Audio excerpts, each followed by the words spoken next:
ما یو ځل یو بیان کې ویلي مې لکه ګورې مونږ چې حلوا خورو مونږ له پې خدای ثواب راکوي او مې چې تاسو خورئ ستاسو ثواب نه کېږي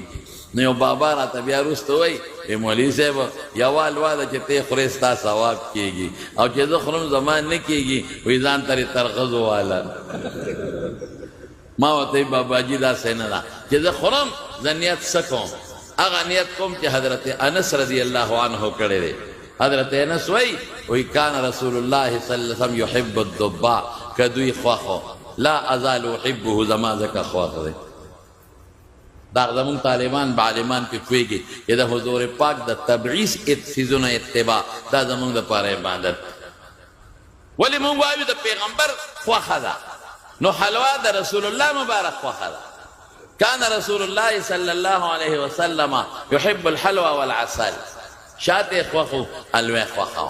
د حلوا مختلف طریقې دي ګورئ هر هغه خوږ شی چې دوه څلور څیزونه یو ځای کې